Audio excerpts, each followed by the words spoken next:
Sí.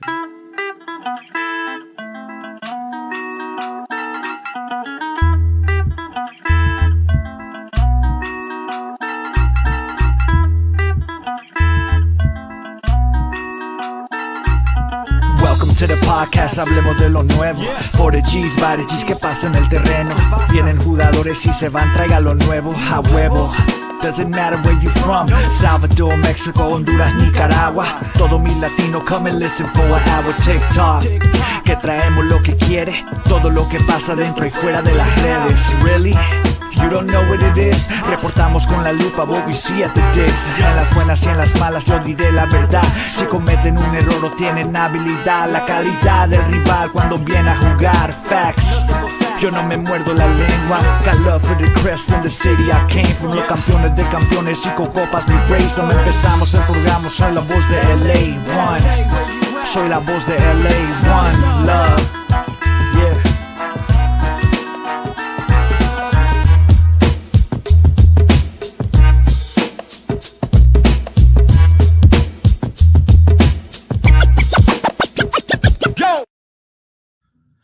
Hello, hola, and buenas. Welcome back to otro capítulo of La Cuna Galaxiana. Thank you guys so much for hanging with us once again. I'm your co-host, Rob Jalon. You can find my written work at Last Word on Sports, and you can find me on the interwebs at El Escudero de LA. Today, we'll be joined by a very special guest, Apple TV and Fox Sports commentator, Christian Miles, a.k.a. C. Miles, who will be here to help us preview the next Los Angeles Galaxy match, a difficult road game against Sporting Kansas City, whom the Galaxy has not beaten since 2019, making them potentially the Galaxy's biggest bogey team.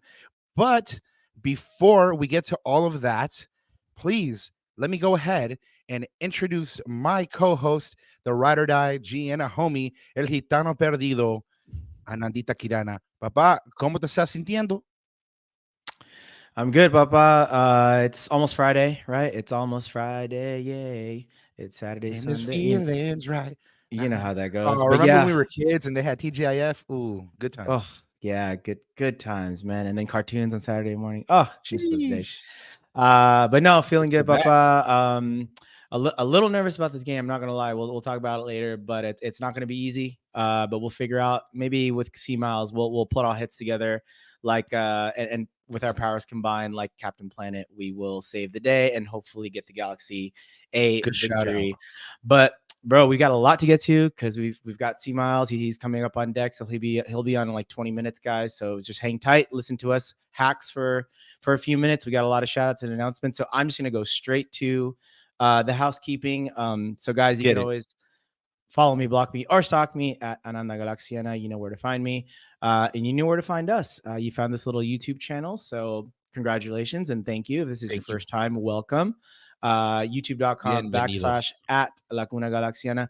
And by the way, if you have not yet, if you really want to help this little humble pod out, this little YouTube channel we got going on, please do give us a subscribe, hit that like button, and go ahead and share this video. And like Robert always says, put someone on if you're really enjoying what we're doing. And if you're not, let us know in the comments. Like we're open to like, hey, you guys suck, and this is why. You guys are hacks and has-beens, and let us know why. Well, we know Exactly. So yeah, go ahead and do that as a favor for us, guys. And of course, we are on all the socials at Lacuna Galaxiana. Pretty easy tag there. And of course, as I always say, if you don't like seeing our faces and you just like hearing our pretty voices, we do have an audio version of this pod as well on Spotify and Apple Podcasts and Amazon if you're into that as well. Y bueno, Roberto, como siempre, antes de olvidarme, and you already kind of said it for me, but I'm going to say it again. Bienvenidos a otro capítulo de La Cuna Galaxiana. Pero primero, buenos días, tardes, o noches, because for some people, they are in other time zones, like how I was these past couple weeks. And for some people, they're listening to the day after, they're listening to their ride home. You know, it's cool, man. I've been getting these sort of these anecdotes, like, hey, you know, I'm listening to your pod at the gym. I'm listening to it on the ride home or on the ride to work. I'm also listening to during lunch. So again, thank you all you guys from the bottom of our little teeny tiny hearts. And Robert, I'm going to send it back to you, man. We've got a lot to go through. Well, since Ananda is on that point, wherever you're listening from, go ahead and let us know. I know we ask you guys because we really want to know. This team is bigger than just the heart of the city or any specific little part of LA or California. Worldwide, baby. Locally known, globally grown, or how's that saying going on to? Right. But yeah, thank you so much, guys, for listening to this pod. And like Ananda said, you guys can find us on all the socials. Go ahead and subscribe. Te lo ruego. Anyway, go ahead and tell us right now at the beginning of this pod who you think will win this next match against the Galaxy and Sporting Kansas City. Give us a score prediction. If you think they're going to win, if you think they're going to lose, just throw it out there. And then hopefully something we say during this pod kind of influences your line of thinking. But really quick, last thing before I actually go into the shout outs proper. Geez, I have some big news. Ananda Kirana is finally taking his first away trip to see the G's play. We're going to Austin. So if you're in Austin, please meet up with us. It's SADA, and that stands for See Ananda, Drink Ananda. So whenever you see this, you know what to do. SADA, See Ananda, Drink Ananda. We'll see you in Texas. And the commish says a Galaxy victory. I like it. I like it. That's some optimism to start. So again, if you're in Austin, you know what to do. SADA, y'all. See Ananda, Drink Ananda. Let's go. Shout outs. Happy birthday to former Galaxy defender and MLS Cup champion, the pride of Palmdale, Big Sean Franklin. Man, he was a staple defender of all those really, really good Galaxy sides. I mean, you had really good defenders in that side like Omar and AJ, but they couldn't have done it without Sean Franklin. Happy birthday to him. And then happy birthday to former Galaxy coach Ziggy Schmidt as well. His birthday was yesterday. The Galaxy legend is responsible for silverware for the team and is a huge part of the team's history, including being the 1999 MLS Coach of the Year, 2000 CONCACAF Champions Cup winner, 2002 MLS Cup and Supporter Shield winner, and he captured an U.S. Open Cup in 2001. So baller, in fact, that the Coach of the Year trophy is named after this man. He had 2 stints with the team from 1999 to 2004, and of course from 2007 in the 2017 and 2018 season, which wasn't that great of a stint for Siggy on his return to the team, but he is a huge part of this team's history. So rest in peace, Siggy. Happy birthday to you as well. Thank you for all the good memories, man. Forever Siggy, indeed. So as I mentioned, Siggy won a U.S. Open Cup, and on those lines of thinking right there, good luck to Galaxy 2, aka Ventura County FC, tonight in the U.S. Open Cup. They'll host United Premier Soccer League side Irvine Zeta FC 2 at Dignity Health Sports Park Track and Field. This game is open to the public. So if you're listening to this pod, jump in the car, go ahead and keep listening to this pod, and then get yourself over to the dig so you can go support Galaxy 2, aka VCFC. I'm trying to make a gradual switch, Ananda, because it's just weird not to call them Los Dos or Galaxy 2. Yeah, but since we're talking about the U.S. Open Cup, let's talk about a former Galaxy player here. Shout out to Sasha Klestrin. A couple weeks ago, we were on you, Sasha, for your comments about the G's. But you know what? You're doing cool stuff like this, basically coming out of retirement to suit up for the Des Moines Menace as they won in penalties 5-4 after a 2-2 draw in regulation. The former Galaxy midfielder and U.S. international and now pundit, like I mentioned, he played 120 minutes, went the full match. He assisted on a goal and he scored the decisive penalty. So I mean, I guess he's still got it in his locker, man. So shout out to Sasha for doing this, and by all intents and purposes, probably helping out this Des Moines Menace team a lot just by him being on the field. So shout out Sasha. Shout out as well to Mr. Martin Cáceres, aka the Mate Man, for winning this week's Defending the Badge. Greg, had this to say in last week's press conference. Cáceres is a warrior first and foremost. I think we all saw it. I think that red card and him saving those point for the Galaxy is evidence that this man did put in work for defending the badge. He was a people's choice with 62% of the vote. He had 5 clearances, 2 blocks, 95% pass accuracy in the Galaxy's 3-3 draw, which and one massive hip check, Robert, to potentially save the Galaxy from dropping all 3 points. Yeah, exactly. And our friend of the show, Mo, last time was kind of upset at Martin, and you know what? We talked backstage and we came to an understanding. So I got Martin the pass basically for the moment. Yeah, real quick, Kamish. Like I've heard so many good things about Austin. Robert's told me plenty, and some other folks as well. I'm sorry you were there for the storm delay game, but hopefully it was somewhat worth it in some way, shape, or form, whether it was the food or the camaraderie or whatever it was. But yeah, I'm looking forward to it too, man, for sure. Yeah, and Kamish, you know what it is. SADA, see Ananda, drink Ananda. Let's make that a thing. Like I said, his a first away trip, so we got to make it memorable. Or in this case, with SADA, so he can't remember anything, which is also fun. So let's go. SADA, y'all. SADA. Anyway, please drink responsibly. Well, we'll see what we can do about that. Anyway, so today I am wearing my combo LA Galaxy LA Kings hat because it was LA Galaxy LA Kings night last night. The Galaxy must be good luck for the Kings because they went out and the Kings went out to win 6-0 over the Minnesota Wild. Shout out to Galaxy Mom, who put up this tweet of everybody's favorite Cosmo wearing the LA Kings jersey. And of course, one of the angels on my shoulder, Joe Tutino, there was reading out the starting lineups. The team looks good right there, man. They look happy. They look, like they're having a good time. And I think that's going to translate to the field, which is only good for us, right?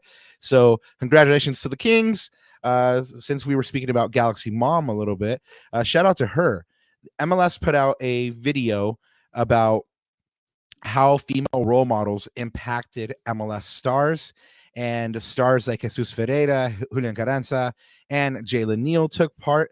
Jalen expressed his gratitude towards his mom, and of course, thanked both his parents, but he really put the emphasis on what his mom did for him, and being able to finish a game and go out and speak to his mom and his family members and friends, and how special that was for him.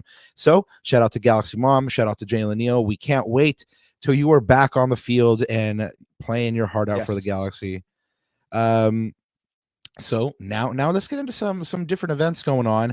The LA Galaxy will be playing LAFC pretty soon in the next edition of El Tráfico. That'll be on April 6th. That'll be sponsored. They'll have a sponsored watch party, the Galaxy will, for this match at the Digs, and that'll be sponsored by Modelo. So go ahead and look out for more information about this watch party. If you aren't going to BMO, then you can go check out this watch party at the Digs, April 6th. And since we have 2 LA soccer teams on the screen right now, big shout out to Todd Gurley, the former Rams Pro Bowl running back and NFL Offensive Player of the Year, professed his love for LA as a city. Zlatan and the Galaxy were on CBS Sports Golazo yesterday in an interview with Kate Abdo, Charlie Davies, Clint Dempsey, and Mo Edu. Mo Edu, who, by the way, will be calling the Galaxy game with Keith Costigan, and gave a lot of love to Joseph Payne. So, Gurley went off and listed how lucky he was to live in Los Angeles. It was a dream come true, and he felt super blessed. And one of the reasons he said was because there's 2 baseball teams, there's 2 soccer teams. Kate Abdo stopped him and asked him, well, there's 2 soccer teams. Are you Galaxy or LAFC? And my man Todd said, I go where the love at. I'm Galaxy. So shout out to him. Shout out to Todd Gurley. somebody, and I think the Galaxy even commented, somebody Sunday, we got to get him in the new Angelino kit stat. I agree. He's rocking the I think this is a 2017. Somebody in the chat, if you can fact check me here, 2017, 2018 maybe jersey that Todd's wearing. Could be. Yeah, I like that one. So the Galaxy sent their well wishes to a couple of different sports organizations in Los Angeles this week. They sent their well wishes to the Dodgers as they played their first ever MLB regular season game in Korea against the San Diego Padres. We got Big Maya up there wearing a Dodgers jersey. 2 games took place at the Gocheok Sky Dome in Seoul, South Korea. I hope I said that right. Shohei Ohtani, $700 million man, made his official Dodgers debut.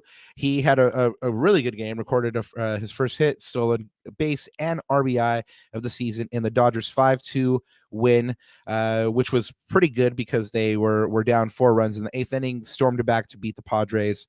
However, the Padres did take game 2 today, 15-11. Rough debut for the Dodgers' new pitcher out there. So hopefully he rebounds. But they also sent out their well wishes to Angel City FC. They started play on Sunday. They also took an L, just like the Dodgers today. They lost 1-0 at home to expansion side Bay FC. However, they'll have a shot at redemption as they play their first road match of 2024 tomorrow at 5 Pacific. Apologies. I believe that's today. Tomorrow. I'm gonna go with tomorrow. Anyway, so something that did happen today was the U.S. versus Jamaica. USA beat Jamaica 3-1 after Jamaica scored in what, like the first minute or something like that, guys. It was. I mean, people hadn't even really settled down into watching the game, but fortunately, Gio Reyna did the business by slipping in Haji Wright twice to score 2 goals in extra time, leading to a USA victory. They will now go on to the final, which everybody wants to see that USA Mexico final again. So let's see what happens in the other semifinal. Yep. More on the event front, Ananda. The 7th Blue, White, and Gold pop-up is happening. The vendor list is now out. That'll be happening at Common Space LA on April 14th from 12 p.m. to 6 p.m. Some of your favorites, some of my favorites are out there. Big shout out to FU USA. I love that shirt. I copped off you, man. That Lakers shirt. It's lovely. I mean, I get compliments wherever I go on that one. Shout out to the Sad Girl Sisters and Sad Mom. Gudinho Arte. I know Ananda and I both have Gudinho Arte in our homes, so shout out to you. Luis Vela Art, Moving Silence, and Chef Bibi. I mean, if I didn't mention you, no shade, it's all love.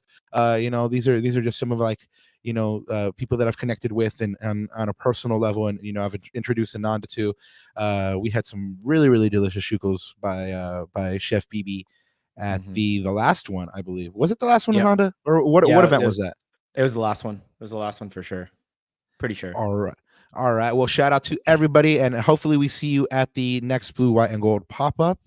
If you want to practice for SADA in Austin, you guys can go ahead and get Ananda at the Blue, White, and Gold pop-up as well. Shout out to Miss Yellow and Friends. And they'll be doing their art and punk show at the Avalon Arts and Cultural Alliance Creative Center on March 23rd. So in just 2 days, that event will be going down from 7 p.m. to 11 p.m. There's a $5 donation, but 100% of the proceeds will be going back to the center. You can go ahead and find that event at 616 North Avalon in Wilmington, California.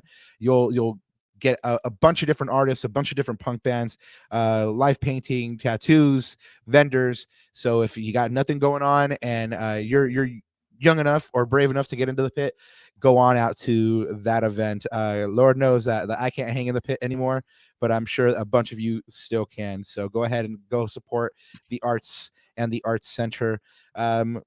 speaking of supporting the community, we have another offering by Shop Naranja Dulce. The latest offering here is like a college type sweater, which I really dug. I mean, like, I love the simplicity of it. Of course, we already brought you the Loteria shirt, which was nice enough to see twice. Kind of a UCLA vibe on that baby blue tee, huh, Rob? Yeah, for sure. With the gold, with the blue, gold, baby blue and gold. That, I mean, it's nice, man. It's nice and retro, nice and simple. I could see it being a hit with the ladies too, for sure. It's got that nice, like, sort of simple retro look to it. Nice. Yeah, I enjoy pretty much everything I've seen by Shop Naranja Dulce. So Yeah. go to their Twitter at SHP Naranja Dulce to shop the selection. Like I said, that's not the only two things that we've seen or we've mentioned. Pretty much everything that they've released has been really, really nice. Big shout out and congratulations to the Podfather, Josh Guessman at Corner of the Galaxy. This guy is incredible. He's an Iron Man. I mean, he's 16 years in, 1,100 shows in. I mean, it's Ananda. You and I do this twice a week as well. We are a shade under 100 shows. We're like at 85 or 86 or something like that. 88. And yeah. Oh, dang. Where does the time go? But even you and I, like, there's been some times where we've just been tired and we're like, man, we gotta do this pod, especially hard when the Galaxy have lost, right? All of last year, basically. Oh man, so we picked the best year to start this pod too. But anyway, yeah, no, but like it's like if we can get through last year, we can get through anything, right? But look, I mean, Josh has been doing this for 16 years, man. So it's like, he went through that entire decade of just like mediocrity in Galaxy Landia, bro. So this is the longevity, just like the dedication to the craft, and just the service to the Galaxy community, and making sure that he has a space to go ahead and disseminate information and give us good information that we might not otherwise have. So shout out to Josh and all his contributors over at Corner of the Galaxy. I mean, we've had a couple on here on the show: Judge Sophie, the Hammer, Prophet Alex. Ruiz, and you know what? I mean, just the whole cast is great, and we're about to have another one on in Christian Miles as well. So hey, Raul, ¿cómo nos va, papa? Yes, congratulations, COG, indeed. Again, we probably wouldn't be here or exist in the way we do if it wasn't for the Podfather. So shout out to him, to the best train enthusiast I know. You know what? Blessings, bendiciones, man. Cheers to another 1,100. The G's Run LA event is happening. Hey, Prophet Alex is here. So the G's Run LA event is happening. The next one, rather, is happening on March 23rd at 9 a.m. at the Rose Bowl. You'll have two routes as usual, the traditional 5K route and the 5-mile route. People going to that event on March 23rd should meet at Gate A. That's going down at 9 a.m. Shout out to Emma on World Down Syndrome Day. The G out there, James King, he's always posting about his daughter Emma, and she just so happens to be Dayon's best friend, and Lord knows Dayon is playing lights out right now, and I'm gonna pretty much say that it's because of Emma's good influence. So shout out to Emma today. And since we are here to talk about a Galaxy game coming up, and it's not here at home where we would normally be at the digs just rocking out, there's going to be a bunch of watch parties out there. Wow, Alex's other Pookie is Raising Cane's. Right on. Raising Cane's and Endo, I guess, Alex. So if you don't have a watch party to go to, you have a bunch of options. Of course, we have friends of the show, Comments will be throwing their watch party at African Royal Cuisine. Of course, this is all happening on Saturday, March 23rd at 5:30 p.m. That African Royal Cuisine could be found at 4952 West Century Boulevard in Inglewood. Of course, friends of the show, Big Heck, IEGs, they'll be getting together as well at Common Ground Public House. You can find Common Ground Public House at 38480 Oak Glen Road in Oak Glen, California. Of course, the other IEGs we'll be getting together at My New York Pizza at 15034 Foothill Boulevard in Fontana. And of course, if you don't have anything to do after the game, happy birthday to Masato, who will be celebrating his birthday on Saturday at the Sunset Room along with the Outlaws. According to Manny, friend of the show, he's been on as well. Shout out Presi. There'll be cumbias and perreos to be had. And of course, if you didn't find a local watch party and you want the full list, here it is, the graphic by ACB. Shout out ACB. You have plenty of options to get into. And yeah, I mean, there's not, for lack of trying, a space to go. So go hit something up, get involved with your G's community. And I think, Ananda, you mentioned that we might be hitting one up, right? Yeah, we might be hitting it. We haven't figured out which one, but we've got to figure that one out, Rob. I know we've got some plans and stuff on Saturday, and then depending on where we are, we should probably go hit that up for sure. I know we've got a little pickup footy in the morning. So we do. I'm gonna go bust my best day on impression and try to score some golazos. But which one of these events, chat, is getting you excited? Has got you kind of like chomping at the bit to get out there and go engage? I know that like Ananda mentioned, we have some morning footy, and there'll be the Rose Bowl event just a short way away from where we actually play. So I was thinking of dropping in and saying hi to a couple people before soccer. But what about you, Ananda? Are you excited for any of these events? I'm excited for SADA, by the way.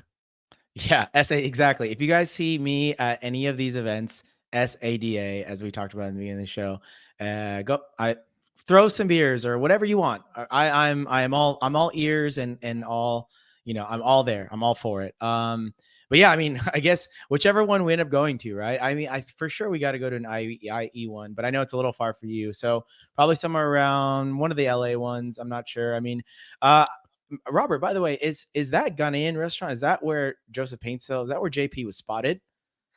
Do you know? I don't know. I don't know if it's the same one, to be honest, but I've never had Ghanaian food. Certainly, wifey, baby girl has never had Ghanaian food unless I'm wrong somehow, some way.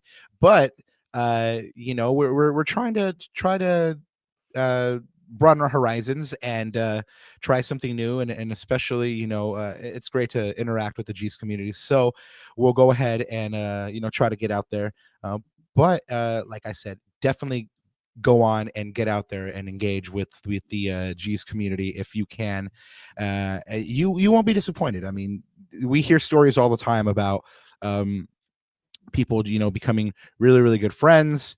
I've even heard now people that have become couples when they've met at different galaxy events. And like I said, I still trying to do that story, so hold on to your hats. That one might come at you at some moment when we feel like there needs to be a little bit more romance in the air. So anyway, but Ananda, we do have a preview to get to. Mo, right on, do it. Yes. Oh, there you go, Alex. Oh, that's what the price of admission alone. Yeah, there you go. Special appearance, Alex Ruiz. Now I'm definitely going. Alex considers Endo and Raising Cane's as Pookie, but he's my Pookie, So anyway, but Robert, let's get to why the people are actually they don't want to listen to us hacks like figuring out what watch party we're going to. Man. But you know what? I do got to say, if Alex is going to be there, I am definitely going. But yes, you're right. The reason we're all here is really to hang out with Christian Miles, Big C Miles, as he's known out there in Twitterlandia. I mean, he describes himself as agreeably obstinate, while others describe him as having a gentle soul. I can confirm in all my dealings and communications with him, definitely a gentle soul. I mean, the man has chops. The man has been around the game for a good while, and he knows ball. He's commentated for Apple TV, Fox Sports, Pac-12 networks, Galaxy Radio. I mean, he's covered a bunch of different sports like soccer, basketball, baseball, rugby. I mean, in soccer, I mean, he's covered pretty much every league out there. You know, like the Liga MX, MLS, Bundesliga, Eredivisie, Premier League. I mean, he's been all around the sports world. I mean, again, man knows ball, not just soccer. So without further ado, please help me welcome our special guest for the evening, Christian Miles. Thank you so much for joining us. Oh, and I see you have Fiorentina on today. Yeah, rest in peace to Barone. But yeah, man, thank you so much for joining us. We appreciate it. How are you? I'm great. My question what took so long? I've been a fan forever. I've been waiting for the call. I mean, Robert, what took so long? I quite simply tell Ananda this, like, sometimes, like, nah, our game isn't up to that level yet where I feel comfortable. I disagree. You know, I strongly disagree. having, you know, certain people on, because, you know, it's like I want to come on with you, and you know, you've been around everything in the sports world. I mean, you've stood with Pelé, and you know, who am I compared to Pelé? So, like, we needed to level up before we brought you on, basically. But now I'm like, okay, now I won't sound like a complete idiot. And now let's have Christian Miles on. But I'm glad we finally did. I'm glad we finally got to hook up. Thank you so much for being on. How was you know, yesterday you mentioned to me that it was a dad life kind of day. How's that? Oh, it's great, man. Hey, first of all, great job on the show, fan. And thank you. Yeah, thank you so much for having me on. Anytime I get a chance to talk with guys that know what they're talking about, it's an absolute pleasure. So thanks for having me on. Thank you. Dad life is good. I don't know if you know what it's like, but it's crazy. You just kind of, sometimes you got to roll with it, and sometimes stuff happens, but it's all good. Well, Robert, you do have a son, though. It's Kobe Cosmo. That's his little puppy. I have little baby Cosmo. I have a fur baby, and he's about 30 pounds, but it's weird. I mean, he's 30 pounds, but he feels like a stone. Like he's heavy, and I don't know where it all is, but yeah. I mean, are your children soccer fans? Have you been able to, you know, gotten them to buy into the game? Oh man, I tried. It's you know, it's the curse of parenthood. I tried so hard. You know, my daughters are 11 and 6, and my oldest, we tried years ago, got her into it, and I was helping her out and, you know, teaching her how to do everything the wrong way, right? And then she's like, just because dad likes it, I think I don't like it. But it never really stuck with her. And then I tried with my youngest, and I stuck her in my Fiorentina top, you know, little batikol in the back. There we go. Nice. No love there either. So those hopes have sailed a long time ago. So I mean, I'm the end of the line basically when it comes to Miles' family in soccer. Well, you know what? Which is sad. It's a mighty line, and if it ends with you, I mean, I mean, you've been doing it big for so long, and it been such an influence on the landscape. I mean, we've been listening to you since we can remember, you know. So do you brought up Batigol? Is your favorite player all time, or do you have somebody else in mind? Hands down, Bati is the goal. Bati God, as he's sometimes called. Yes, my favorite player. He's the one that really ushered me into it, and I had some time overseas, and you know, he was the one player that was prominent in the region that I was in that made me fall in love. It was kind of a merging, a perfect storm, if you will, of Fiorentina in their glory days in the late 90s, Sebastian Frey and, you know, Oliveira and Bati, of course, in there scoring the goals. And the way he played the game, I love the way he played the game. It wasn't just about the way his performances, but the way he played the game, the way he approached the game. He's an absolute hero, passion. So he's kind of my link to becoming a massive soccer fan on a worldwide scale. Wow. And one of the reasons why I'm wearing this shirt right now. So all praise to Fiorentina, and hopefully things kind of come on the up. So yeah, it's been, God, it was 26 years ago. Oh, dear God. Wow. I mean, Yeah. they don't make them like him anymore, do they? No, Probably they the closest reincarnation is, I mean, maybe Edinson Cavani, but that's the closest I can think of. But yeah, they don't make him like him anymore. The power, I still, I've seen guys hit the ball that I've never, to this day, seen anybody hit the ball with the power, maybe with the exception of Roberto Carlos. The way Bati, when he struck it and he hit that and he caught it, and he just ripped it. And then, he had the air guitar celebration, it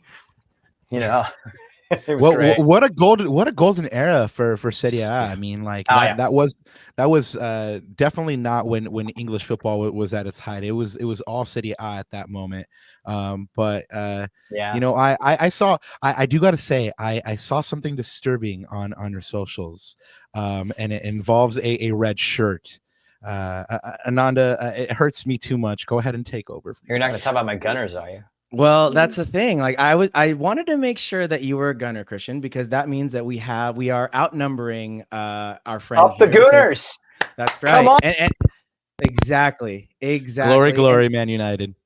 See that's where it goes the other way, Christian. But anyways, because we've had Sophie Nicolau. Everything was going so well, It was, but I still love you. No, but I still love you. Know each other. Just kidding. It's all good. Well, yeah. Same thing with Arsenal too. Back in my day, it was I had a chance to go see them at Hybrid and see the Petit over Mars teams right when Wenger kind of came in, and it was so sexy. Oh, well, God, I will give him Thierry's first year. It was fantastic. I will give him this, C. Miles. I will say that United Arsenal rivalry was the best rivalry, and that's what got me into football. Pizza game. Soccer. Yeah. Yes. 100%. Yes. 100%. Best rivalry, I think, even to date. I can't think of it. I didn't live. I didn't follow football back in the 70s and 80s, so I wouldn't know about those rivalries. But man, what a rivalry! And that's the only credit that I'll give to Robert here. Well, I'm old, but I didn't follow it back then either, guys. It wasn't that long ago. Well, you know what? I will say I will take you Gunner lot over the lot at City and over the Scouts. So I will definitely I will gladly take you because you guys are right. That rivalry during that Wenger Sir Alex Ferguson era. I mean, just Vieira, Keane. Ooh, yeah, exactly. We'll actually have a question for you a little bit later on Vieira and Keane, both of those guys, and the Galaxy's current leadership style. But we'll get there in a little bit. Ananda, you had a follow up, right? Well, it's interesting that we brought this up now. C. Miles, I think Sophie Nicolau. She's come on our show before. Massive Gooner as well. She's actually likened this Arsenal jersey to a little bit of the Galaxy's, like a sleeping giant trying to make its way back to the top, rebuilding with a young team. Yeah. Since you follow both clubs, obviously, do you see that reference point? Well, one, you never second guess the canon Sophie Nicolau, a good friend of mine and just a great pundit. Yeah. Talk about somebody who knows her football. Yes. I see the parallels. The football's a little different, but it's not too far. I mean, that team, in terms of that Arsenal team and the way they resurrected themselves, was absolutely magnificent. And they played some of the best football I've ever seen in my life to this day. But I can see the parallels where, sleeping giants awaken. They're coming back online.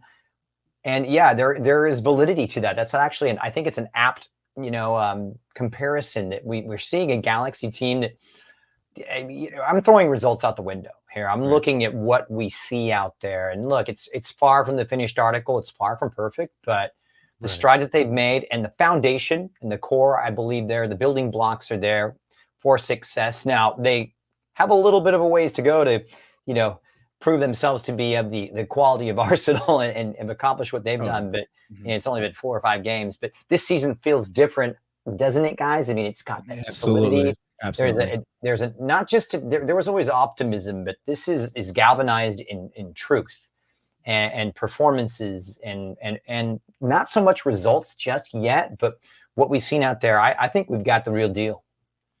Yeah, I think that's all pretty spot on. It's interesting that this question was tied to Judge Sophie because way back when she asked on this pod, what is the identity of this team?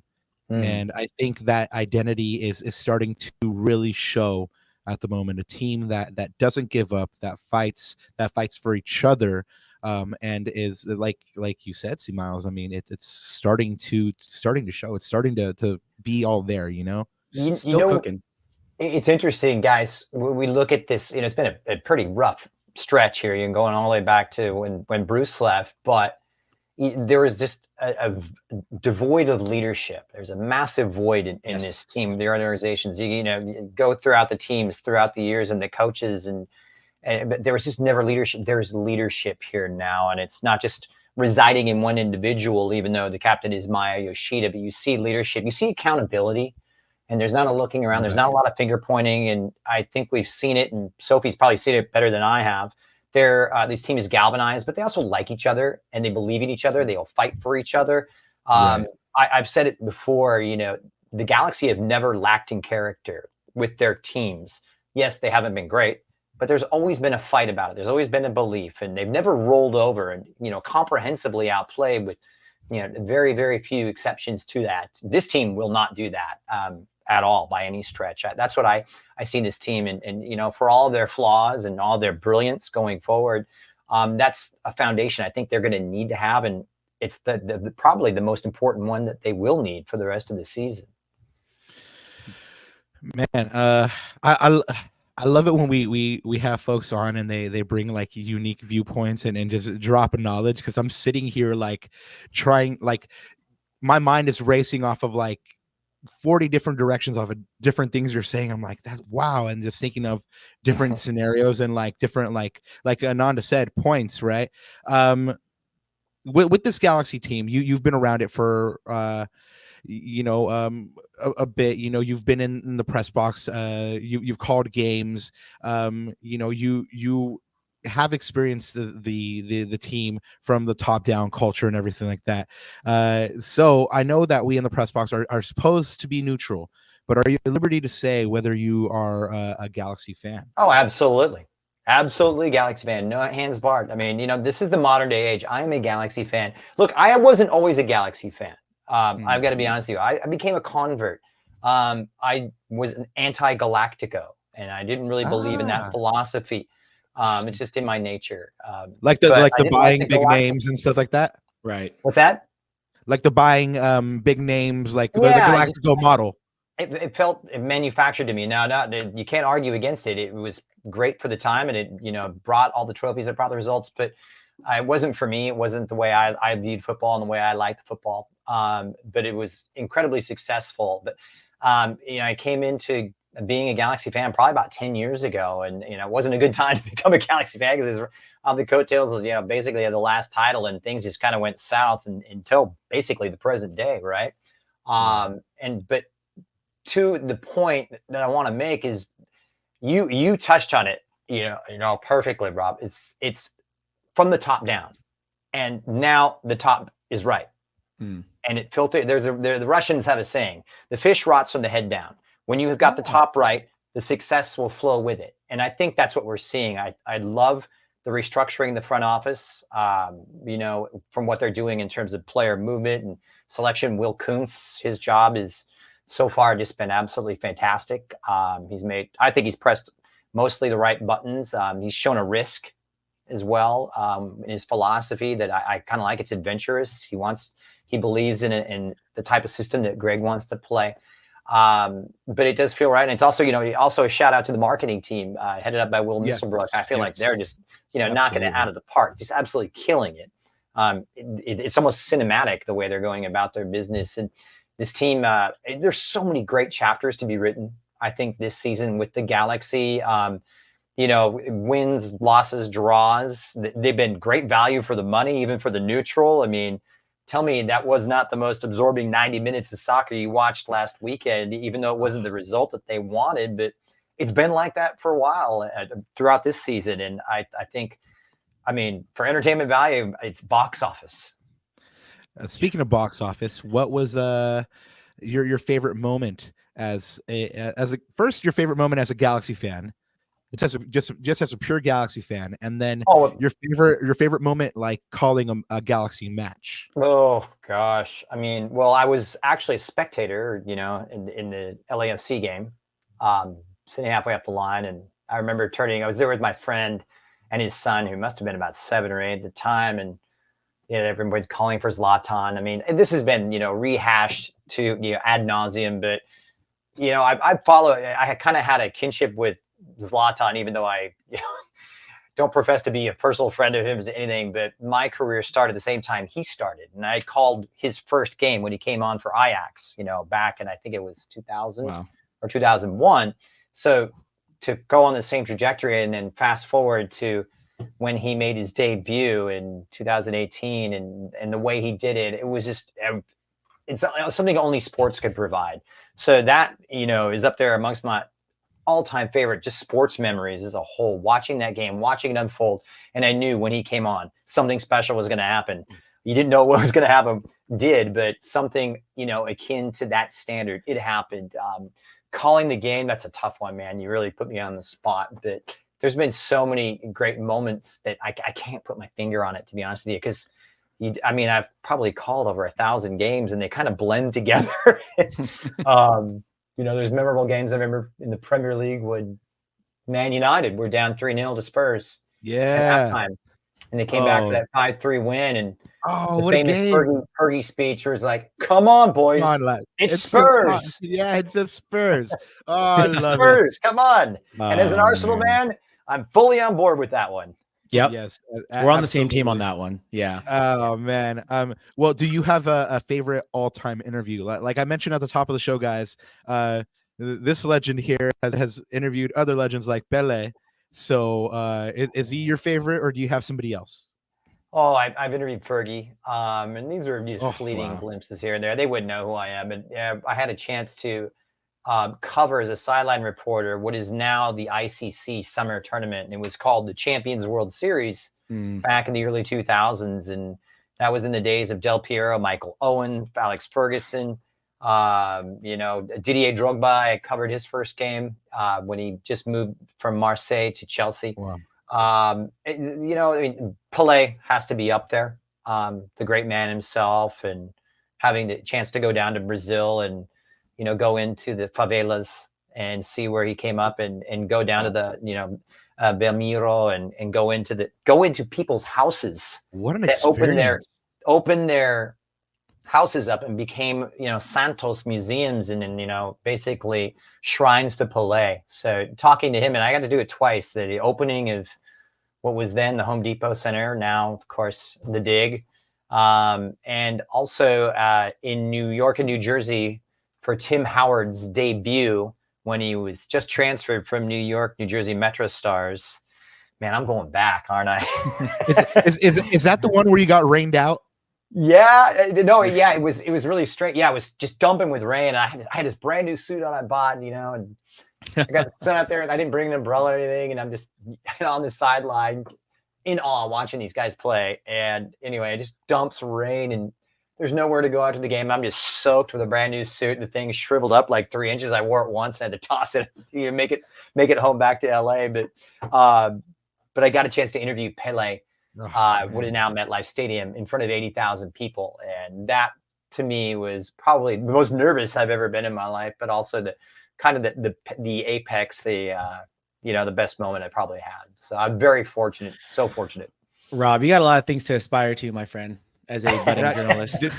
don't I know it? Not for real. Don't I know it? I mean, it's probably the same way that you felt, because we had the pleasure, C Miles, of interviewing El Tanque Hurtado, and as you may or may not know, Robert, my friend Robert here, is Ecuadorian, so for him it was a dream come true to interview a Galaxy Ecuador legend. Yeah, I cried. It's the first time I've cried in an interview. And so every now and then I'll get a little bit of gentle ribbing from my wife, like you couldn't keep it together. And I'm like, it's a so but it's great. It's like they say, don't meet your heroes, but that moment, it's like, how are you going to be, and that's right, how are they going to be? This is funny, another story. I was in Portland, Oregon, and I was at the Adidas employee store, and the Red Bulls are playing the Timbers, and they were in town. And so I'm shopping around. Well, the Red Bulls show up, and they're going shopping, right? And who comes around the corner but TH14? And I looked up at him, and he looked at me, and I almost did his little, and I looked up at him and I just like, and I had just walked away. I couldn't say I'm so man. excited. And it's just like I've kicked Amazing. myself in the so many times. And my sister was with me and she's like, why didn't you say anything? And I go, because it would have been stupid. And I didn't want to bother the guy. So it was it's funny how you react to those moments. How would you react, Ananda, if you met Titi? Well, you saw how I reacted when I met Sophie. So Oh man, you should have seen this guy when he met Judge Sophie. He geeked out. He was just cheesing like real hard. Like, I know I feel you on that. She's quite she's amazing. brilliant. Yeah, she's brilliant. oh yeah, Really and I get to hang out with her every Galaxy home game. So shout out Judge Sophie.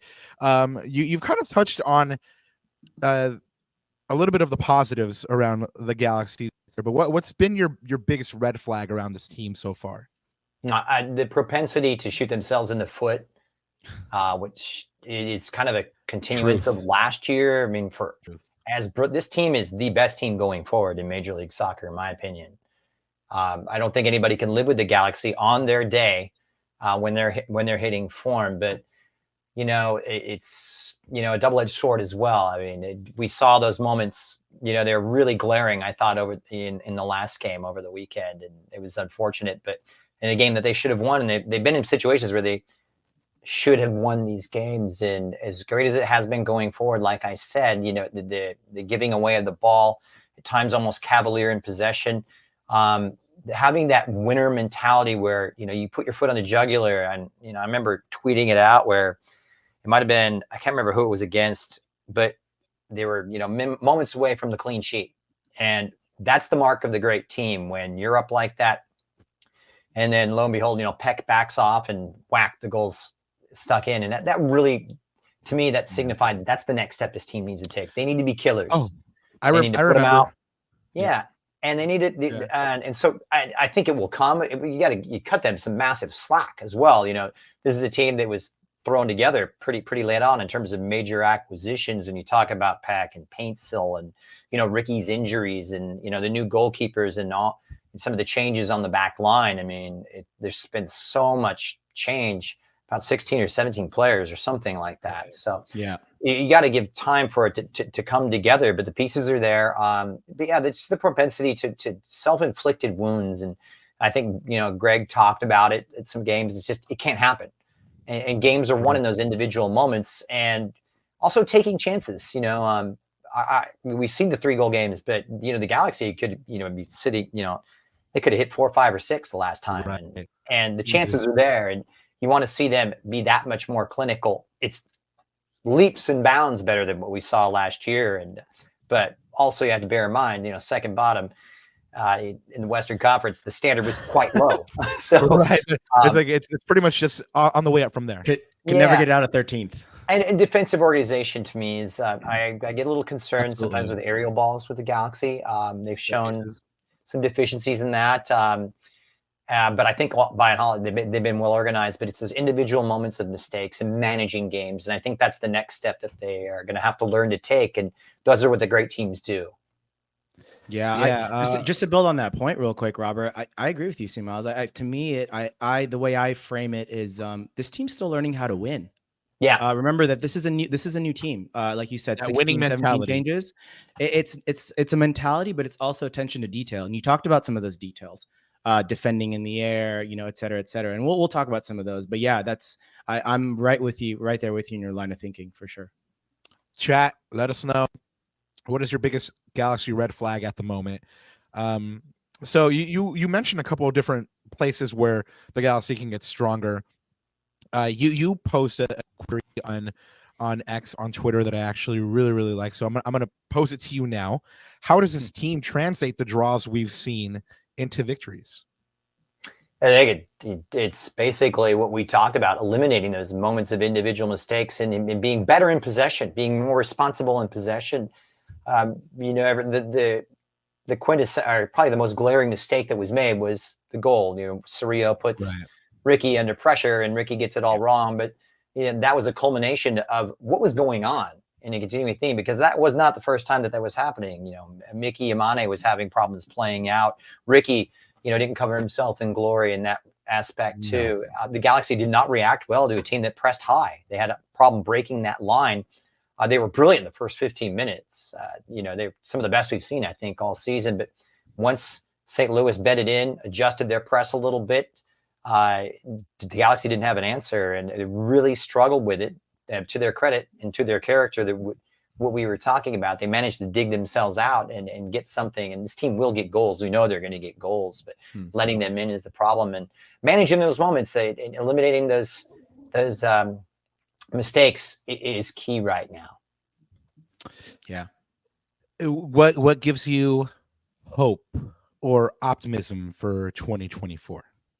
The signings.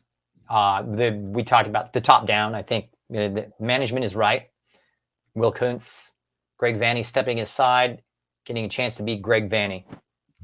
Greg Vanney was wearing too many hats last year, in my estimation. He's actually talked about it. He won't admit it, and Greg's wonderful, and that was just too much responsibility for him. But also, too, I'm a big believer in Greg Vanney, and I think now he has his team, and he's in sync. Your GM and your head coach need to be on the same page, especially in this league when the margin for error and workspaces are so tight that you've got to make the most of your roster and roster construction. You can't buy yourself out of a problem. You can't be Man United and buy yourself, a Cavani or a Zlatan. Shots fired. Shots fired. Right. It goes for everybody though. But this is a different model, and so you've got to get it absolutely right.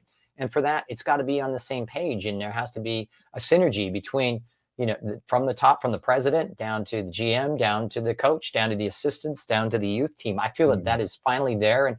And secondly, I just feel that we've got the horses for the race, and I feel that that is it. There was a big gamble putting our stock in Dayon. It's paid off in spades so far. Dayon has been great. He could be better. Yes. I think, but he's been great. He's done everything you asked him. He's top, 4 goals, tops in the league right now. He should be on, about 7 or 8. Yeah. But he's coming along. But it was a big gamble going with these wide players and not putting your stock in a number 9, and then not going out and signing that big number 9. And that's when I was talking about when I said Will Kuntz was, showing some risk. That's a big risk. It was a big gamble. And so far it's paying off. I think the signings have been spot on. The best of Peck is yet to come.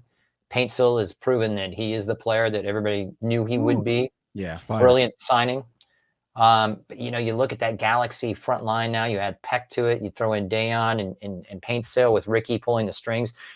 It's hard to think of a better quartet in MLS right now. You mentioned this guy put it together, man. I mean, look at this guy. Look at that guy.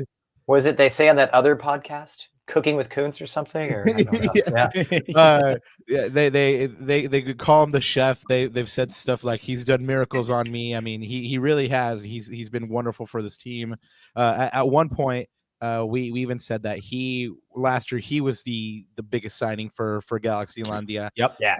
Yep. Very well put. Very well put. And by the way, he's got the voice of James Earl Jones, doesn't he? He's just all, hey. Oh yeah, it's deep. I mean, but when he speaks, you hear it, and you know what? It's a presence that he has as well. I mean, you know what? The guy has charisma. All I'm gonna say, and you know what? He's a collegiate basketball player as well. So I asked him at one point how his jumper was. He said he was more of a low post guy. But who you mentioned Dayon, right? It's hard to criticize Dayon for the ones that he's missed, being that he's tied for Golden Boot right now. He scored in every single game that the Galaxy have played. Is he your MVP of the team so far this season? No, he's not my MVP. He's done brilliantly so far. Mark Delgado is my MVP. Yeah, there it is. Yeah, I thought he's just it's stuff that you don't see, but his movement, his versatility in midfield, his ball winning, his linking, he's taken a leap, I think. And whether it's the personnel around him, but he's also mature, but his understanding of the game and the way it fits within the system, I think, is really starting to show. Tremendously intelligent player, and just gives everything. And a two-way player.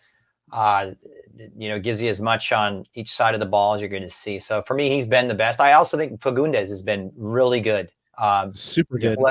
And there, we talk about, every time we talk about the Galaxy, everybody wants to talk about going forward and the goals and, all the pretty passing of Ricky and everything. But, we're seeing defense from the top down. We're seeing it from the front, defending from the front. I think Paintsill is a wonderful defensive attacker. And that's contagious. And we're seeing that, he's tracking back, and Fagundes is really put in some good, solid shifts. He gets stuck in, he's helping out Aude on that left-hand side. And, he's not going to sparkle like a Ricky Puig. He's, not going to light up the highlight reel like a Paintsill, but the grind is there. The two-way aspect of his game is there. The running that he does to pull defenders out of space, something you really have to watch. So I think Fagundes and Delgado have just been absolutely lights out. And we could give man of the match, and we tweeted to Ricky every single time because he's just single-handedly, arguably the most talented player in the league, except for that one guy in Miami.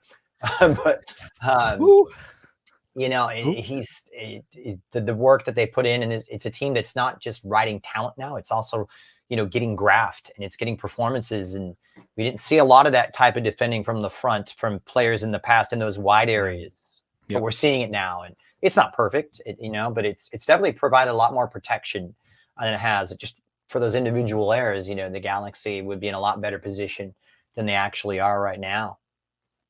Yeah, there's been a couple moments where I've I think it was even in the last game, I was sitting next to Profe Alex Ruiz, and Ricky came all the way back to defend, and I just tapped him on like, look at Ricky go. He's defending this year. Yeah, like look, he's defending this year, and I love it. So this one is for C Miles and the chat.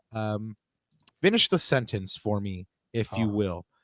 At the end of the season, the Galaxy will ... finish in fourth. Finish in fourth. Make it to the Western Conference semifinal. Ooh, okay. Wow. Yeah. Okay.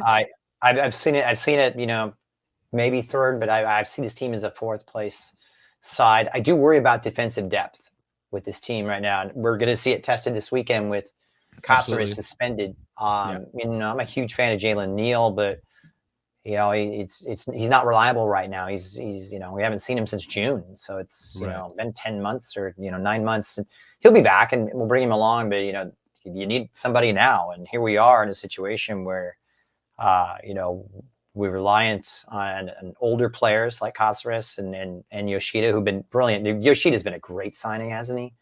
I really like what he stands for. I like his reading of the game. He's been a big leader as well. On the leadership tip here, we'll get to a little bit more on leadership, but we brought up Will Kuntz and what he's been doing, and like, well, I guess it's still on the leadership tip. I mean, from the top down, he's been doing big things, right? I mean, he has been responsible for an outlay of around 24 million, and he got the signings right.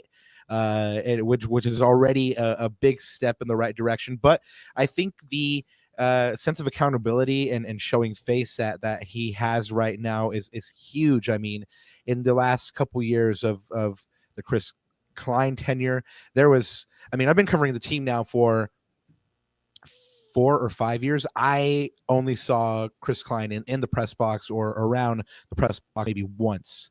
And Will's always there. Like I get to say hi to him every single time that there's a home match. I've said hi to him already a couple different times at away matches. So he's doing everything he's right. He's saying everything right. Among them, I don't know if you guys were privy to this, but he sent out a letter to season ticket members, basically letting them know the big thanks for their patience during the bad years. But this is the part of the letter that I really enjoyed, and I'll get thoughts from you guys here in a moment. While I can't guarantee that we will secure the MLS Cup this year, I can promise that we will give our all in every single game and strive to represent our club with pride, both on and off the field. We will compete relentlessly. We will persevere through challenges, and though victory in every match may elude us, we will never give up. It's so early in the season, but I hope you've already witnessed fighting spirit displayed in our games thus far. There's so much more to come. So when you hear something like this, C Miles, you know that you've seen a lot of different people on this team, both players and executives. How does, for lack of a better question, like how does Will Kuntz stack up to them so far in his tenure? I think it's just under a year or a little bit less than a year. I think he's a year in April. That's a good question. I think Will Kuntz represents a paradigm shift for this team, both on the field and off the field. The Galactico era is over. This is about team building. It's about embracing the new model, getting players that aren't going to be the Zlatans. They're not going to be the Beckhams, but they're going to be the Painstills. They're going to be the Pecks, going to South America, getting value for your money, building teams and spreading that money throughout the team, as opposed to putting your stock into such one or two players. And that's indicative of the paradigm shift in Major League Soccer, which the Galaxy, I thought, were very much too slow to embrace, which has been going on, for 10 years now, longer than that. And that's where I was really hoping would happen. But it's starting to happen now. And it's also the paradigm shift that we're seeing with this club and the transformation and the new beginning, the fresh start and the different outlook. I mean, you see it just in the game day experience with the laser beams and the DJs. And it's a great vibe around the stadium. Right. Everyone's happy. It's not a begrudging trip to Carson, is it? It's like, oh, what are we going to do today? What's going to happen? And, you got belief, and it's that belief grounded in reality. But the paradigm shift has been so long overdue. And they really look at Will's resume. And I don't know Will. I've never met him. But his resume speaks for itself, and what he built across town, with the noisy neighbors. And now that same acumen and expertise is being applied here on the right side of town. But to me, that's what he represents, and he stacks up amongst the best. When we think about managers and we think about builders of teams, we think about Bezbachenko and what he did with Greg in Toronto and now Columbus and Leiweke here, and then you think about Garth Lagerwey, about what he built in Seattle and Salt Lake, and has now moved on. Will Kuntz is right there in that conversation with the upper echelons, the elite, front office people, leaders, presidents, GMs in this league. Yeah, certainly talented. I mean, I've said about Jalen Neal a couple times, enjoy him while we have him. I think same goes for Will Kuntz. I think at some point, a Fiore or, a Marseille or something like that is going to come out and be like, Will, we need you to come cook over here now. So he's a really good example of leadership from the top down. And then we get to the field, which Galaxy actually put out a really good video. You mentioned the video team and Will Misselbrook. You're right. Yeah. I mean, the storytelling right now is cinematic. Proper. It is great. Not both have worked marketing and worked with brands and stuff like that, and just like what they're doing right now is really, really great. But Ananda actually brought my attention to this video about leadership, and it really resonated with us. So I'm gonna let Ananda rip right now. All right, let's cue it up. First of all, when you would look at any team, I think there's a leadership group because different guys connect to different players, and there's no just one guy who connects to everybody and is the leader for everybody in every situation. But there is a guy who, for us, and Maya being the captain right now, is what he brings to the equation every day is he wakes up, he comes here, and he's very, very focused on his routines, the collective group. So connecting other guys to Maya as well, Ricky and what he brings to us on the field and everything else, and his youth and exuberance and joy that he brings. Eric Zavaleta is part of our leadership group, who is, he's not the guy who plays every single game, but he has great command of the locker room. And Gaston, who has been also a captain for us, again, hasn't been in the team as much right now because he's coming back from injury. But again, another one of those guys that brings standards to the group and has a way to communicate to the team, comes from a very pure and honest place that is great, and guys follow him as well. So for me, it's never just one leader is the leader. There's a group. when it comes to the day-to-day in the locker room, everybody is contributing to the functioning of the group and the leadership of the team. And that's where we'll leave it, because we have this question for you. Oh no. We brought up Roy Keane and Patrick Vieira of yesteryear, and but back in the day, it seemed like they were the central leadership figure in those teams. Yeah. Right. I mean, they were the captains. The buck stopped there, as opposed to this concept of group leadership, like Greg spoke about. Tell us which one you feel like is more effective, or does it change for different teams and different eras of those teams in transition? I think it's a fluid situation. It's also, defined by culture as well. And when we talk about those Vieira and Keane teams, there's so much made of captaincy in the UK, and how that one guy has to be the leader. Pull ourselves up by the bootstraps, mate, and get out there and get stuck That's in. good. Mate. That's good. Yeah. There's way a lot better of than that. mine. Yeah, there's a lot of that. And it's funny. I remember a conversation I had with Bob Bradley, and I've been watching English Premier League football for I was it was when he was coach of Chivas, and I asked him about this captaincy, and he didn't give me an answer, and he was very elusive about it. And we were 2 days away from the season opener. I was baffled that he didn't know who his captain was, and he was 2 to 3 days, sometime within a week before the opening round, and I was just stymied by this. I couldn't, so I kept pursuing him, and then he looks at me. He's like, "It doesn't really matter, Christian, who the captain is, as long as you have the leadership out there. It doesn't have to be this one guy." He's like, "Anybody can do it." And I was like, "Oh, okay. Well, obviously, different philosophy, and that's my point. Right. It's a different style, different time, but also a different approach to captaincy, and it's not what it is overseas, specifically in the UK. For me, the captain, it's glaring this year, is Maya Yoshida. With hands down, the guy is a born leader. He brings calm. He brings humility. God, the guy can speak, Japanese, Spanish, and Italian, and English. He's a does gentleman, all in one game. He really is the consummate gentleman. I mean, he's like you said, he's humble. I mean, he's gracious. He's funny. Like, he's surprisingly funny. Like, there's been a couple of times where he's made all of us in the conference hall just bust up laughing. So yeah, you're very much right. Like, it works for, at least that's my opinion as well. It works differently for different teams. Ananda, you were gonna jump in?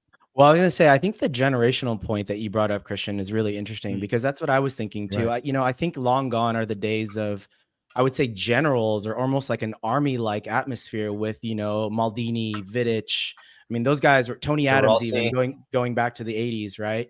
Totti, like, those guys were generals, whether they're midfield generals or generals of the back four. I think nowadays, and I don't know, again, this might be a cultural thing, it might be a generational thing, but it doesn't work that like that anymore. And so, and the other thing too is, like, and kind of leading to an interesting kind of thought that I had, which is, there's always this expression, right? Like, captains are just another coach on the field. It's basically just like a physical manifestation of how the coach sees the game. So when I think about this team, so Maya Yoshida, like, to your point, Christian, is a really, he is clearly the captain of this team. And so we go back to the identity point for a second.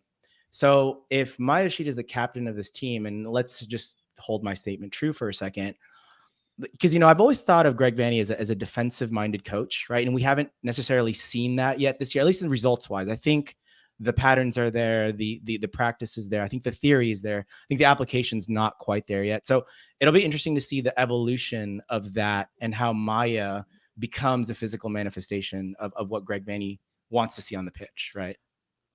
Yeah, that is interesting. It is an interesting point. And it's funny when you say, Greg is a defensive coach, but then you look at this Galaxy team play, and there's a truth to what you're saying. They are, and in fact, arguably, this team is a better team at absorbing pressure and hitting on the break than they are, in possession. Sometimes the ball is much their instrument of perfection, and it is the instrument of their demise as well, equally so. So yeah, it's interesting you say that they're defensive, because Greg was a hell of a fullback back in the day, even when he was playing in Ligue 1. In his MLS days here with the Galaxy beforehand, and there are elements of that. Yeah, but it's to say they're an out and out defensive team. I don't know if I can get totally on board with that, because this is a team that, they have a spirit and an adventure. It's the ethos of this team that wants to get forward. They play 4-3-3. They commit numbers to the attack. He plays, largely with a single pivot at times. And it's interesting how Maya will kind of become. Will he become that figure and take on the personality of Greg Vanney? I don't think so. I think he's more a different. Greg's fiery guy. He gets after it, and you'd have to bleep out half of his comments if you had audio on him. If he was mic'd up on the sideline, because that's how he feels about the game. But he's so gentle in the conferences. Like, I mean, he just rarely gets up for stuff. So that's how different. lucky we are. We have the most transparent, candid, forthright, communicative manager I've ever seen anywhere. You ask him a question, he'll chew your ear off, but he'll give you an honest assessment as well. I mean, so smart, but he will give you an honest assessment. He'll call himself out, and you don't get that. You managers come out and protecting their players, and Greg does. Not that he doesn't do that, but he's to have such a transparent player, a transparent manager. For us in the media, it's a dream. He has a dream, and he's eager to talk, and or at least it seems so. But yeah, but the captaincy and Yoshida, to me, it's pretty obvious that yes, Yoshida is the captain. But Maya is everything. I want my captain to be a central defender, because one, they see the game like a goalkeeper does. They embody the shape. They embody that toughness. They embody how a team needs to read a game, because if any position needs to read a game, it's a central defender. They have to have their head on a swivel. They have to understand what's coming, what's shaping, how the team shape is, who's defending, who's covering for him. They're basically the generals. And I think Maya is an excellent job of that. I mean, I was tweeting about him the last game, and he had he put a couple of feet wrong last game, but I couldn't believe it. It's the first time I've ever seen him do it. It might have been the Nashville game, but anyway, but it stuck out to me because he doesn't make mistakes like that. It was the Nashville game, and then it was funny because in the very next game, Mickey Yamane, who's been lights out, has kind of a rough game against St. Louis, right? Which these players, you don't expect it to, but that's again where the rest of the team like stood up and had their moments. So boys, it's important too to have that captain in front of a goalkeeper that we have right now. Oh yeah. A vocal, confident goalkeeper. Yeah, but I like having a reasonable old head in front of a keeper like McCarthy, who he's been great, but these goalkeepers, goalkeepers sometimes need someone to give them a helping hand and see things from a different perspective. And I think just want to throw that in there, that it's great to have him in that position, and also being the person and the demeanor and character and ability level that Yoshida is. Yeah, I think it's interesting the way their relationship is. Like I've just seen a little bit of interaction between McCarthy and Yoshida, and McCarthy calls Yoshida grandpa. And then of course, they Yoshida and Martin Cáceres, they speak Italian to each other. Obviously, right. McCarthy doesn't know any Italian, doesn't know Spanish. So I really need to have a sitcom where all three of them just live in an apartment and hang out, and then somehow try to communicate. But Martin won't be there for this match, and it is going to hit the Galaxy hard. They do have this away match against SKC, which I've been saying is their bogey team. So let's look at where the Galaxy are in the standings after 4 matches. They're in 4th place, where C Miles thinks they're going to end up. They have a 1-0-3 record. They are tied with 2 other teams on 6 points: St. Louis, who they just played and tied, and Sporting Kansas City, the bogey team they're facing. Los Angeles will be looking to stay unbeaten, as will Sporting Kansas City. They travel to Sporting Kansas City on Friday, where they will reunite on the pitch with former midfielder Memo Rodriguez. They'll play their 80th meeting with SKC at Children's Mercy Park on Saturday. The Galaxy lead the all-time series 31-29-19, and they hold a 26-26-18 record in league play. Like I mentioned, they have identical records in 2024. And 2 meetings last year, gentlemen, they tied twice. So they split points last year. The first of the year was a 0-0 in Kansas City. The second was 2-2 draw at the Digs.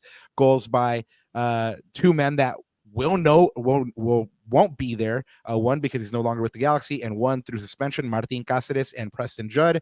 Judd gave LA lead in the 64th before Alan Pulido, who scored a peach of a goal last week against San Jose.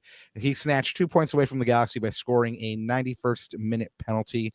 The Galaxy will be looking for their first road win in Kansas City since 2019. So again, bogey team here. Greg Vanney is going to be looking for his first managerial win over Peter Vermes. The two coaches have played each other 11 times, and Greg Vanney has never managed to take all 3 points. So again, I think it's their bogey team. C. Miles, Nando, what do you guys think? We'll start with C. Miles. Why can't the Galaxy get this win against SKC? Yeah, bravo. Well done, sir. Well played. Hey. Golf clap on those. You did your homework.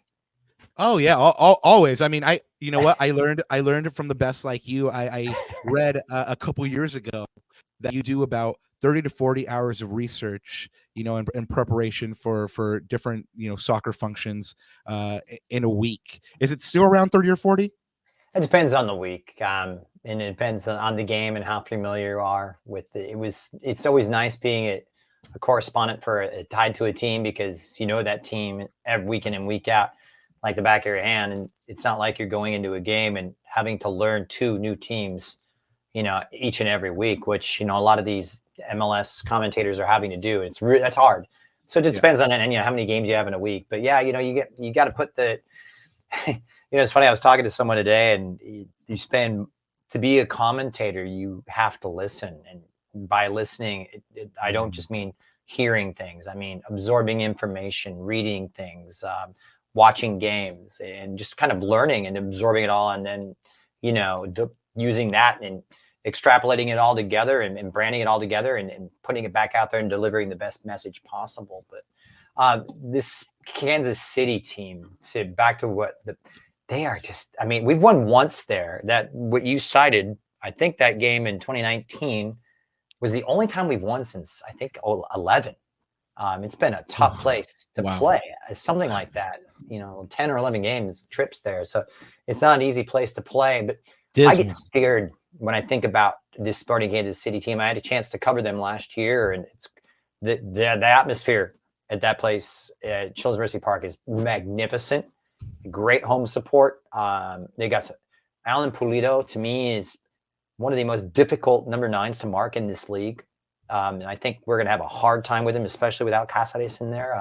He's a guy, he's big and strong like a number 9. He doesn't play like a typical number 9. He can pull off markers and, you know, join in the build-up and play out wide, and his mobility will cause us problems. He can even run channels if he needs to. He's just, he is, and we haven't seen the best of him. And that front trio, and you talk about Johnny Russell, let's not talk about Johnny Russell. He's scored Nemesis 6 or 7 goals against us in 9 games. Yeah, he's the thorn in the player side. right there. Yeah, thorn in the side. Yeah. And you throw in Daniel Shallowy in there, and Eric Tommy and Remy Walters, you know, and they've got a nice, good front unit, you know, about 5 or 6 guys that can really do some damage and, you know, hit on the break and hit at pace. In similar vein to the Galaxy, the way they've been at their best this year. You know, the Galaxy have been at their best, absorbing and hitting. And it'll be interesting to see how it plays out. There's, you know, no mystery between, you know, Peter and Greg. They, you know, they're old international teammates. They know each other, you know, backwards and forwards, inside out. And I don't know how this is going to play out. You know, they both, you know, have their moments of liking to be on the ball. And, you know, Greg talks about being a possession coach, but we'll see how it pans out. What I'm looking for is I would like to see an ability to manage a game from you know, 0 to 90. And when you go up, you know, able to manage this game, and a clean sheet would be magnificent. It's a big reach to get that clean sheet at a place in Sporting Kansas City, who, yes, they are struggling, but We talk about that front trio, their ability to score goals. They've been underperforming. I feel like, they're that volcano about to erupt type of thing, especially at home. So I don't know. I could see a high scoring draw out of this, unfortunately, realistically speaking. But, it's I'm more fascinated about how and the manner of which this game is going to unfold. I don't know. What say you, Ananda?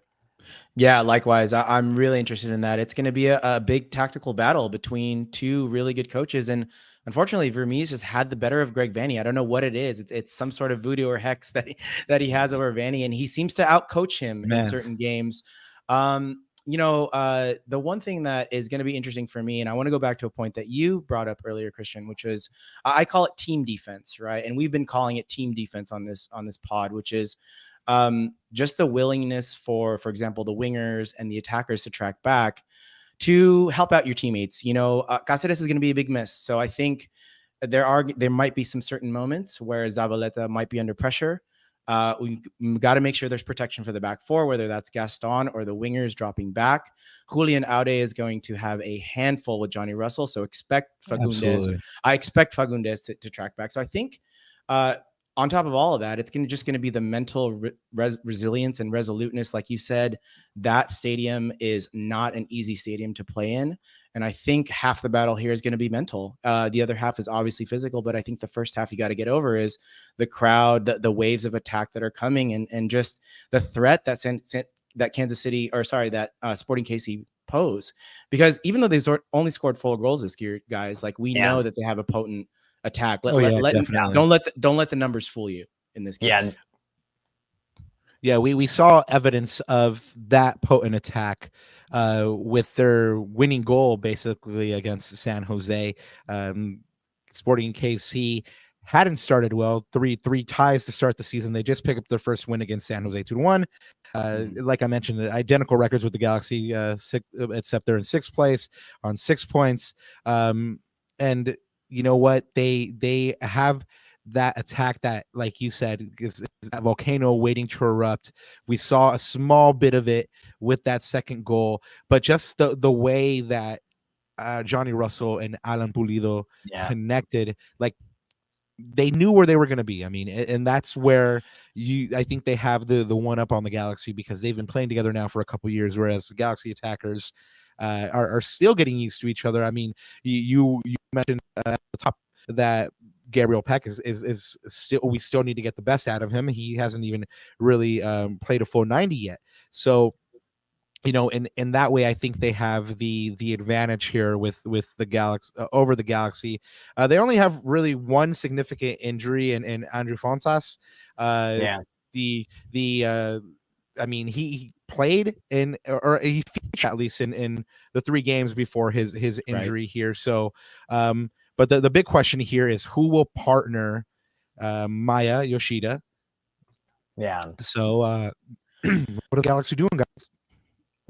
Zabaleta is going to get the call. Obviously, I mean, that's kind of, we've already seen him already coming off the bench, and it's a big change in standard when you're talking about Cáceres to Zabaleta. No offense to Eric Zabaleta, but that's just the truth of the matter. Eric Zabaleta is not a Martin Cáceres, and we all know that, and he knows that. But there's a role to be played, and it's a one-off situation. There are ways to tinker it. You could, shuffle fullbacks around and drop someone in, and it's really unfortunate that we're missing Jalen Neal. The type of situation where you need that, extra central defender, and talking and listening to media around the Galaxy where that might be an area that will be next addressed in the next transfer window, is the center of defense, a little more solidity back there. It's going to be incumbent upon whether it be Cerrillo or Brugman gets the start to provide that cover in front. This is a team in Kansas City that pulls you out of position. I think also a lot of the onus is going to be in wide areas. Aude is going to have his work cut out for him this weekend, with Johnny Russell running right down his throat on that right-hand side.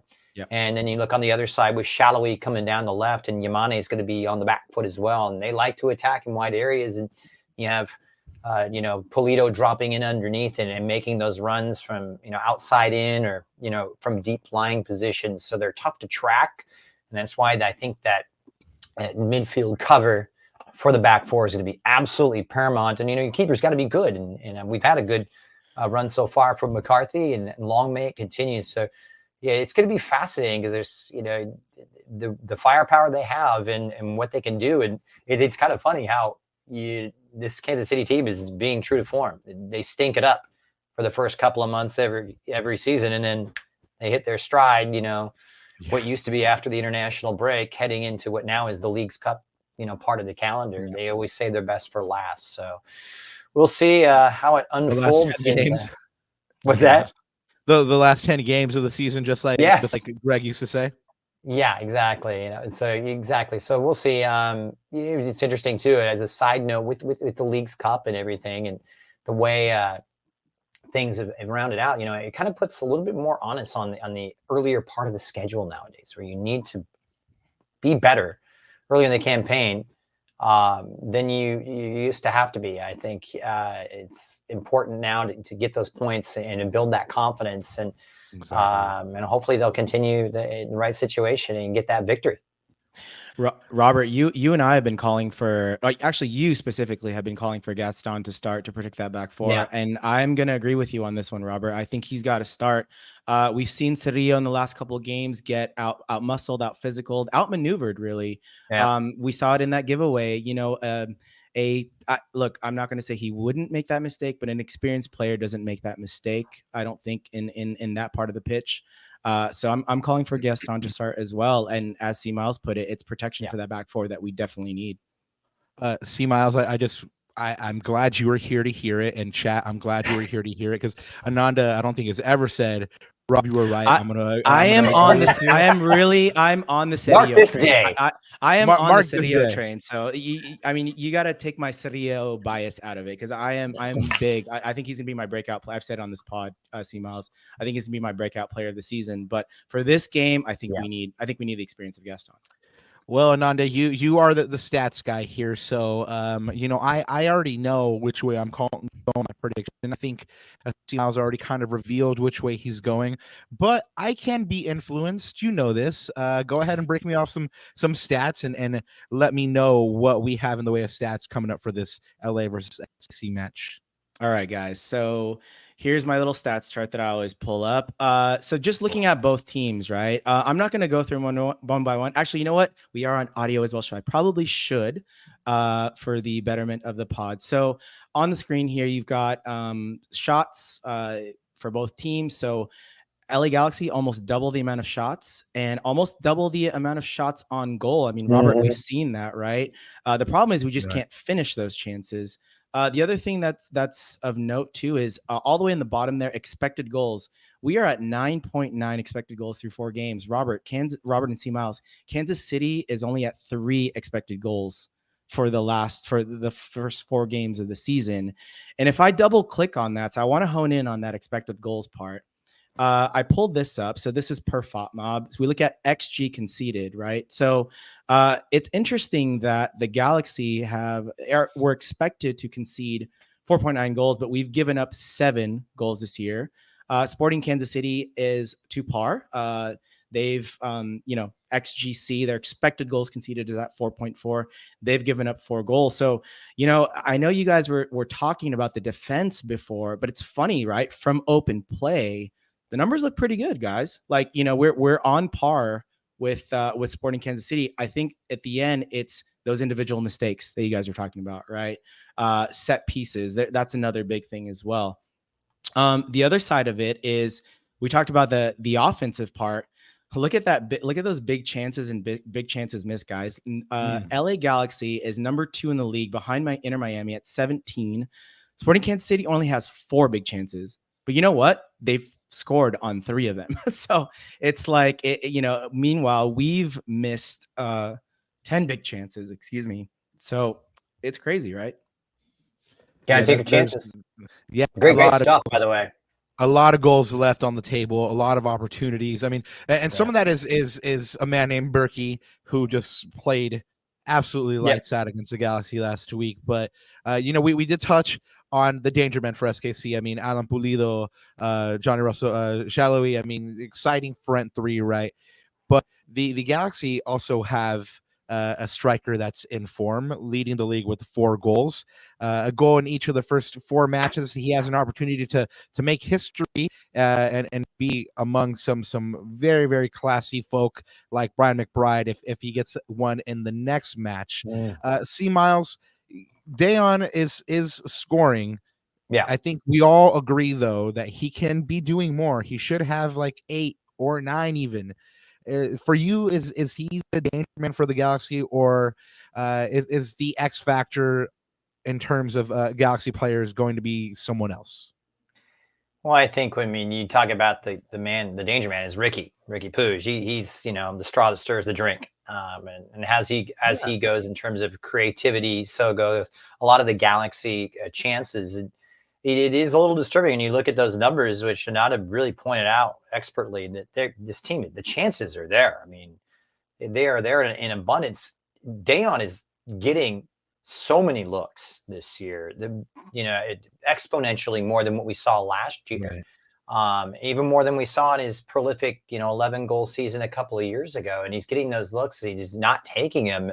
Yes, he does have 4 goals, and you expertly put it as well, where he could have 8 or 9. That's unfortunate, but those big chances are there. And if you ask any manager, any head coach, and about the attack, and when you're generating chances like that, they are not at all worried, and I'm not at all worried. The goals will come. Strikers, score in bunches, and I think Dayon will hit this weekend. I love the system that is in place now for Dayon Joveljic, excuse me. He's perfectly suited. Fox in the box, poacher number 9, has really smart runs when he wants to. He's getting the support from wide areas. We had movement and we had attacking wingers before. When you think of Grandsir and you think of Cabral, but not nearly of the quality that's there now. And the supply line is so much better with more creative support behind him. So those chances will be there and will continue to be there. And you just hope that he can take more of them. He needs to take more of them, to be quite frank. And, it goes back to what we were talking about, the gamble this year. The DPs are put in the wide areas, didn't go out and get your number 9. And that's great. And if it looks great right now, and you can't argue against it, but for that to continue to pay off, he has to continue to produce. There are no excuses for him this year. He's not behind Chicharito. Right. He's not starved for service as I believe he was last year, where he really struggled for chances. And when a striker doesn't get those come chances, and find the ball. Right. And, and we saw with Chicharito, dropping back and trying to find the game himself and bringing the ball up before the arrival of Ricky. So he's a player that could just camp out, Fox in the box. He's a poacher, penalty box striker, whatever you want to call him.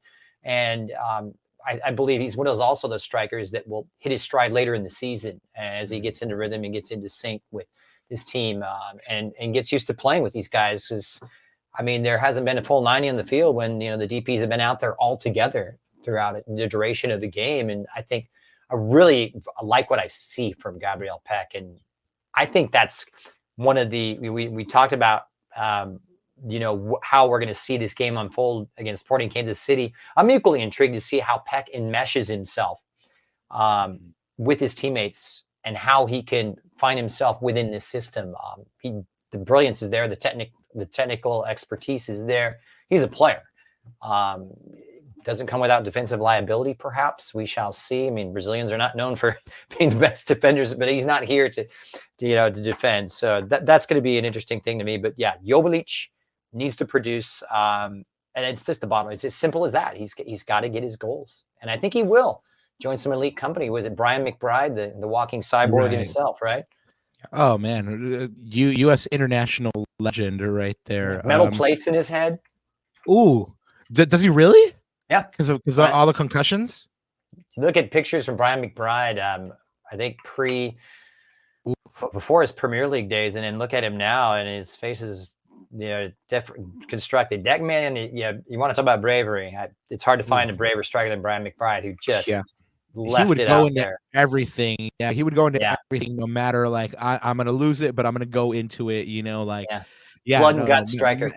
Oh yeah, definitely. What I lack in ability or technique, I'm gonna give with heart. Shout out to Brian Wright. So we did talk about the defense a little bit and how that's kind of like what I myself am gonna be looking for that as well. Can this defense rise to the occasion, especially with a defense that'll be changing for the first time this year? But C Miles, we are going to ask you for an official prediction here in a moment. But before we get there, we are going to see some betting odds. And let you know that the Galaxy has not moved in the MLS rankings. They're still 6th, while Sporting Kansas City is 12th. And of course, Ananda here will bring us some betting odds from fabulous Las Vegas, Nevada itself. Yeah, these are per sofa score. So all you guys in the chat as well, just in case you want to place your bets, please bet responsibly, of course. So betting odds. So SKC are at a -110. So 52% chance of odds of winning. Galaxy are at a +275. That is 27% chance. So I mean, the bookies are not giving us much of a shot at all. It looks pretty lopsided, but you I like those odds, right? Yeah. You gotta play to win, and this is one of those ones where you put it down and the Galaxy win. You're coming up with a nice little pot. Okay, so chat, same thing, same question for C Miles. Chat, same one for you. Predictions for this match. Go ahead, let us have them. Some of you guys already chimed in with your prediction, and C Miles, I think earlier you said that you felt like it was going to be a high scoring draw. After everything you've heard, are you sticking with that? Yeah. I mean, I can't say 3-3 because that was last time out, so I can't go for the repeat sequel. 4-4. If I had to throw some numbers at it, I honestly think it's got score draw written on it, and probably 2-2 is what my gut's telling me right now. There's still mistakes in this Galaxy team. I'd like to see them. The thing I really want to see most is just be better in possession, be more responsible with the ball, because that's the Achilles heel of this team right now. So yeah, I say 2-2 score draw, and Joveljic makes history. I like it, and I like your sentiments about taking care of the ball. In La Masia in Barcelona, they have a saying which is "Cuida la pelota como cuidas a tu amado." Right? Take care of the ball like you would take care of your lover. So yes, let's take care of that rock, yo. Let's be careful with it, especially with the team that is so quick and so electric and can strike you so fast. Ananda, you heard C Miles. He's calling that 2-2. What's your call, fellow gunner? I'm with C Miles, my fellow gunner, on it's got draw written all over it. Although I am going to go for a little more low scoring. I'm going to go for a 1-1. Unfortunately, guys, I hope this resolves over time, but I think this chronic problem or disease or whatever you want to call it of us not finishing chances, I think it's going to continue rear its ugly head. And that's why I can't give a higher score line. Look, my heart is going to say a Galaxy win, and we do bury those chances, but my head says a 1-1 draw. KC's got a good back four. Got a good keeper. Yeah, no, I mean, definitely. And I mean, I think when I think about my prediction, I think all of the things that we've spoken about, right? The Galaxy's inability to go to SKC and win, right? The fact that the defense hasn't been the best by making individual mistakes, and the team making individual mistakes, and now the back line will be changing. And even Greg not beating Peter Vermes in 11 tries. I mean, that does not fill me with confidence at all. Chat, come at me, drop all the expletives you want, but I think I'm calling a Galaxy loss in this one. It has to happen sometime this season. The eternal realist, man. No, it has to happen at some point this season. I mean, I don't think the Galaxy are going to go invincibles. Shout out to that Invincibles Gunners team, and go undefeated this season. But I think that this, if it happens that it's a loss, and I hope I'm wrong, I think that's really going to open up the eyes of this team and say, okay, these are our pain points. These are our areas of opportunity to improve, and then they're going to improve and take those. When you lose, don't lose the lesson, right? They will take those lessons and they'll improve for the future. So I'm calling a 2-1 Galaxy loss. Rob, is that Joe, the great Yeah. Joe Totino, just over your left shoulder? I think he's spitting on you right now. Yeah.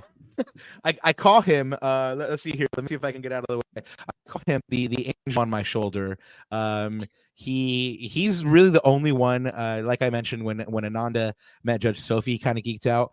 When I see Joe, I kind of geek out. I tell Ananda this one all the time. He's probably heard me tell him this story, just him, like 5 times. But one of the times when I think it was my second year on the press box, I was watching the TV at halftime, standing there by myself, and I feel this presence on my right, and it's Joe. And he asks me a question like an analytical, a question about the game. Oh, yeah. And I, in my head, and I was just like, don't say anything dumb. Don't look like an idiot in front of Joe. Please don't say anything dumb. I don't think I said anything dumb. He still smiles and waves at me, so I think I'm okay. But yes, he is the angel on my shoulder. One of the reasons that I got into journalism, so shout out Joe wherever you are. Hopefully one day, you can also grace us with your presence, Joe. I mean, and you probably have some pull right there, Steve Miles, being that you've known Joe forever. But yeah, yes, the angel on my shoulder. Giuseppe, what a guy. The Bulldogs that they used to call him down in San Diego. Yes. So yeah, day when he's running the sports radio. Joe's Galaxy is Joe. Joe is the Galaxy. The great Giuseppe. The Bulldog. The Bulldog, yeah. He doesn't mess around, that guy. He knows. Ooh. Man knows his media. He knows his football. He knows his soccer.